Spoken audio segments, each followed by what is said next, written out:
മറ്റൊന്നും പറഞ്ഞിട്ട് കാര്യമില്ല. കോൺഗ്രസിന് ഒരു സംഘടനാ ജനറൽ സെക്രട്ടറി ഉണ്ട് എന്നൊക്കെയാണല്ലോ വൈപ്പ്. ഇത്രമേൽ പരാജയപ്പെട്ടു പോയ ഒരു സംഘടനാ ജനറൽ സെക്രട്ടറി കോൺഗ്രസിൻ്റെ ഈ 100 വർഷം കഴിഞ്ഞ ചരിത്രത്തിനിടയിൽ ഉണ്ടാകില്ല. ഇത്രയും മോശമായി സംഘടനാ പ്രവർത്തനം നടക്കുന്ന ഒരു കാലം കോൺഗ്രസിന് ഉണ്ടായി കാണില്ല.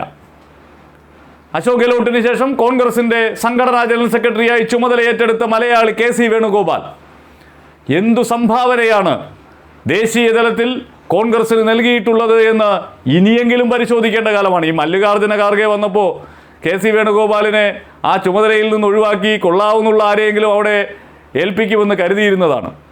രാഹുൽ ഗാന്ധിയുടെ യാത്ര സംഘടിപ്പിച്ചത് കൊണ്ടോ രാഹുൽ ഗാന്ധിയുടെ പരിപാടികൾ സംഘടിപ്പിച്ചത് കൊണ്ടോ മാത്രമല്ല, സംഘടനാ സംവിധാനം സജ്ജമാക്കാതെ പ്രധാനപ്പെട്ട നേതാക്കളെയെങ്കിലും പാർട്ടിയിൽ പിടിച്ചു നിർത്താൻ സാധിക്കാതെ കോൺഗ്രസിന് ഒരു ചുവട് പോലും BJPക്കെതിരായിട്ടുള്ള പോരാട്ടത്തിൽ മുന്നോട്ട് പോകാനാകില്ല എന്ന് തിരിച്ചറിയാൻ സാധിക്കുന്നില്ലെങ്കിൽ ആ നേതൃത്വം വല്ല അറബിക്കടലിലും പോയി മുങ്ങിച്ചാവുകയാണ് ചെയ്യേണ്ടത്. ലോക്സഭാ തെരഞ്ഞെടുപ്പിൽ BJPയെ തോൽപ്പിക്കണമെങ്കിൽ ദക്ഷിണേന്ത്യയിലെ സീറ്റുകൾ കൊണ്ട് മാത്രം കഴിയില്ല എന്നുള്ള പച്ചയായ യാഥാർത്ഥ്യം ഇനിയെങ്കിലും രാഹുൽ ഗാന്ധിയും കോൺഗ്രസും മനസ്സിലാക്കണം. രാജ്യത്തിൻ്റെ അങ്ങോളം ഇങ്ങോളം ഭാരത് ജോഡോ യാത്രയുമായി നടന്ന രാഹുൽ ഗാന്ധി പക്ഷേ ഇപ്പോഴും കോൺഗ്രസിൻ്റെ സംഘടനാ സംവിധാനം കെട്ടുറപ്പുള്ളതാക്കി മാറ്റുന്നതിൽ പരാജയപ്പെട്ടിരിക്കുന്നു എന്നത് ഓരോ ദിവസവും തെളിയിക്കുകയാണ്. തെരഞ്ഞെടുപ്പ് അടുക്കുന്നതോടെ പലവിധ പ്രലോഭനങ്ങൾ നൽകി കോൺഗ്രസിൽ നിന്ന് BJPയിലേക്ക് ആളെ കൂട്ടുന്ന പരിപാടി അവർ ഭംഗിയായി നടത്തുന്നു.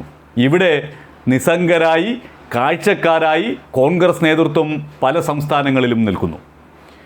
ഒറ്റ ദിവസം കൊണ്ട് 3 പ്രധാനപ്പെട്ട നേതാക്കളാണ് BJPയിലേക്ക് കൂടണഞ്ഞിരിക്കുന്നത്. മഹാരാഷ്ട്രയിലെ കോൺഗ്രസിൻ്റെ വർക്കിംഗ് പ്രസിഡന്റ് ബസവരാജ പട്ടീൽ, ഗുജറാത്തിൽ നിന്നുള്ള രാജ്യസഭാംഗം നരൻ റത്വ, അദ്ദേഹത്തിൻ്റെ മകൻ യൂത്ത് കോൺഗ്രസിൻ്റെ വൈസ് പ്രസിഡന്റുമൊക്കെ ആയിരുന്നയാൾ. കഴിഞ്ഞ ദിവസം ഝാർഖണ്ഡിലെ കോൺഗ്രസിൻ്റെ MP ആയ ഗീതാ കോഡ, പഴയ കോൺഗ്രസ് മുഖ്യമന്ത്രി മധു കോഡയുടെ ഭാര്യയാണ്. അപ്പോൾ ഒറ്റ ദിവസം കൊണ്ട് 3 പ്രധാനപ്പെട്ട നേതാക്കൾ, അതിൽ 2 പേർ MP മാർ, ഒരാൾ ലോക്സഭാംഗം ഒരാൾ രാജ്യസഭാംഗം. അത് ഗുജറാത്തിൽ നിന്നുള്ള ഒരു രാജ്യസഭാംഗം BJPയിലേക്ക് പോകുന്നു എന്ന് പറഞ്ഞാൽ അവിടെ BJPയുടെ സർവാധിപത്യം തകർക്കുന്നതിന് വേണ്ടി ആം ആദ്മി പാർട്ടിയുമായൊക്കെ സഖ്യമുണ്ടാക്കി എങ്ങനെയെങ്കിലും ഒരു തിരിച്ചുവരവിന് വേണ്ടിയിട്ടുള്ള പരിശ്രമം നടത്തിക്കൊണ്ടിരിക്കുന്നതിനിടയിൽ അവിടെ നിന്നൊരു MP BJPയിലേക്ക് പോകുന്നു എന്ന് പറഞ്ഞാൽ അത് ചെറിയ കാര്യമല്ല. ഝാർഖണ്ഡും അതുപോലെ തന്നെയാണ്, BJPയുമായി കടുത്ത പോരാട്ടം വേണ്ടി വരുന്ന ഒരു സംസ്ഥാനം. മഹാരാഷ്ട്രയും അങ്ങനെ തന്നെ. മഹാരാഷ്ട്രയിലാണെങ്കിൽ കഴിഞ്ഞ 2 ആഴ്ചയ്ക്കുള്ളിൽ ഇത് 4ാമത്തെ പ്രധാനപ്പെട്ട നേതാവാണ് പോകുന്നത്.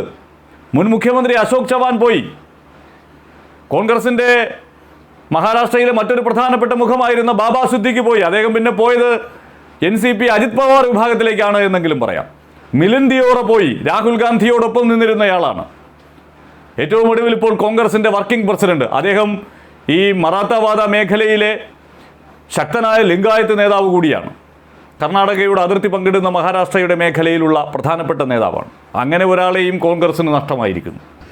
നാം ചിന്തിക്കേണ്ടുന്ന ഒരു കാര്യം, ഇതെല്ലാം എന്തുകൊണ്ട് കോൺഗ്രസിൽ നിന്ന് മാത്രം സംഭവിക്കുന്നു? കോൺഗ്രസിൽ നിന്നാണ് നിരന്തരം ഇങ്ങനെ ആളുകൾ പോയിക്കൊണ്ടിരിക്കുന്നത്. പ്രധാനപ്പെട്ട ആളുകളെ തെരഞ്ഞെടുപ്പ് അടുക്കുമ്പോൾ കൃത്യമായി അടർത്തിയെടുത്തു മാറ്റാൻ BJPക്ക് കഴിയുന്നു. എളുപ്പത്തിൽ കോൺഗ്രസിൽ നിന്ന് ആളെ കൊണ്ടുവരാൻ സാധിക്കുന്നു. അതൊരു സംഘടനയുടെ ദൗർബല്യമാണ് വിളിച്ചു കാട്ടുന്നത്. അതിനെയാണ് തിരുത്തേണ്ടത്. ഇത് പറഞ്ഞു വരുന്നത് രാജ്യത്തെ ജനാധിപത്യ വിശ്വാസികൾക്ക് സങ്കടമുണ്ടാക്കുന്ന കാര്യമാണ്. കോൺഗ്രസ് ഇങ്ങനെ ഉത്തരവാദിത്തമില്ലാത്ത സംഘടനാ പ്രവർത്തനവുമായി മുന്നോട്ട് പോയാൽ അത് ലോക്സഭാ തെരഞ്ഞെടുപ്പിൽ ഉണ്ടാക്കാവുന്ന തിരിച്ചടി ചെറുതല്ല. ആളുകളുടെ ഈ വലിയ ഒഴുക്കുണ്ടാകുമ്പോൾ, അതും പ്രധാനപ്പെട്ട നേതാക്കളുടെ ഒഴുക്കുണ്ടാകുമ്പോൾ സാധാരണക്കാരായ വോട്ടർമാർ എന്തു ചിന്തിക്കും? അത് തിരിച്ചറിയാൻ കോൺഗ്രസ് നേതൃത്വത്തിന് കഴിയാതെ പോകുന്നു.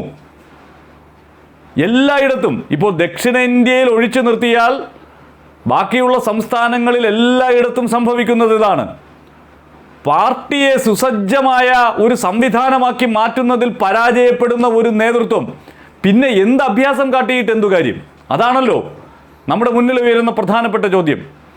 ഇപ്പോൾ ഇന്ത്യ സഖ്യമുണ്ടാക്കി, ഇന്ത്യ സഖ്യത്തിലെ പ്രധാനപ്പെട്ട കക്ഷികളുമായുള്ള സീറ്റ് വിഭജന ചർച്ചകൾ ഏതാണ്ട് പൂർത്തിയാക്കി വരുന്നു. ആം ആദ്മി പാർട്ടിയുമായുള്ള ധാരണ പഞ്ചാബിലൊഴികെ ഉണ്ടായിക്കഴിഞ്ഞു. അങ്ങനെയൊക്കെ ഒരുപടി മുന്നിലേക്ക് നീങ്ങിക്കൊണ്ടിരിക്കുമ്പോൾ ആ നീക്കത്തെയൊക്കെ പൊടുന്നനെ പിന്നിലേക്ക് പിടിച്ചു വലിക്കുന്ന തരത്തിലാണ് കോൺഗ്രസിനകത്തുണ്ടാകുന്ന സംഭവ വികാസങ്ങൾ. അതിനുത്തരം പറയേണ്ടയാൾ രാഹുൽ ഗാന്ധി തന്നെയാണ്. ഇപ്പോൾ മല്ലികാർജ്ജുന ഖാർഗെയാണ് അധ്യക്ഷൻ, അത് മല്ലികാർജ്ജുന ഖാർഗെയുടെ കുഴപ്പമാണ് എന്നൊന്നും പറഞ്ഞിട്ട് കാര്യമില്ല. രാഹുൽ ഗാന്ധിയാണ് കോൺഗ്രസിന് ഇപ്പോഴും ചുക്കാൻ പിടിക്കുന്നത്. ആ രാഹുൽ ഗാന്ധി കോൺഗ്രസിൻ്റെ സംഘടനാ പ്രവർത്തനങ്ങളിൽ ഉണ്ടാകുന്ന വീഴ്ചകൾ തിരിച്ചറിയണം. ആളുകൾ കൊഴിഞ്ഞു പോകുന്നത് എന്തുകൊണ്ട് എന്ന് പരിശോധിക്കണം. അരുണാചൽ പ്രദേശിൽ നിന്നും കഴിഞ്ഞ ദിവസം 2 MLA പോയിരുന്നു. കന്യാകുമാരിയിൽ നിന്ന് കോൺഗ്രസിൻ്റെ MLA വിജയധരണി പോയി. അപ്പോൾ ചെറിയ ചലനങ്ങളല്ല പലയിടങ്ങളിലും BJP കോൺഗ്രസിൽ നിന്ന് ആളുകളെ അടർത്തിയെടുത്തുണ്ടാക്കിക്കൊണ്ടിരിക്കുന്നത്. നട്ടുച്ചയ്ക്ക് പൊരിവെയിലും കൊണ്ട് തിരുവനന്തപുരം സെൻട്രൽ സ്റ്റേഡിയത്തിൽ ചെന്നിരുന്ന BJPക്കാർ മെനക്കെട്ടത് എന്തായാലും വെറുതെയായില്ല. അവർക്ക് ഉഗ്രൻ കോമഡി ഷോ ആസ്വദിക്കാനായി. ഒന്നല്ല 3 സ്റ്റാൻഡപ്പ് കോമഡികൾ.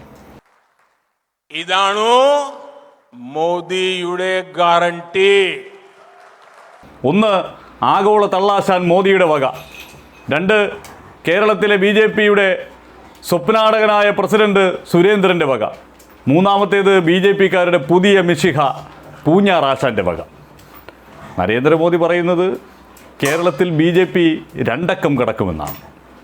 അതുകേട്ട് അവിടെ കൂടിയിരുന്ന BJPക്കാർ തന്നെ തലയറഞ്ഞ് ചിരിക്കുകയായിരുന്നു. എവിടെ നിന്നാണ് ഈ 2 അക്കം കടക്കാൻ BJPക്ക് സാധിക്കുക എന്ന് അവരിങ്ങനെ വിരലുകൾ എടുത്ത് എണ്ണി നോക്കുകയായിരുന്നു. 2 അക്കം എന്ന് മോദി ഉദ്ദേശിച്ചത് 2 എന്നങ്ങാനുമാണോ എന്നുള്ള സംശയത്തോടെ. ഈ 2 എന്നൊക്കെ BJPക്കാർ കുറേ നാളുകളായി പറഞ്ഞു നടക്കുന്നുണ്ടല്ലോ. തിരുവനന്തപുരവും തൃശ്ശൂരും ഞങ്ങളിങ്ങ് എടുക്കും എന്നാണല്ലോ പറഞ്ഞു നടക്കുന്നത്. അപ്പോൾ ഇനി 2 അക്കം എന്നുള്ളത് 2 എന്നാണോ ഉദ്ദേശിച്ചത് എന്ന സംശയത്തിൽ എല്ലാവരും അന്തം വിട്ടിരുന്നു.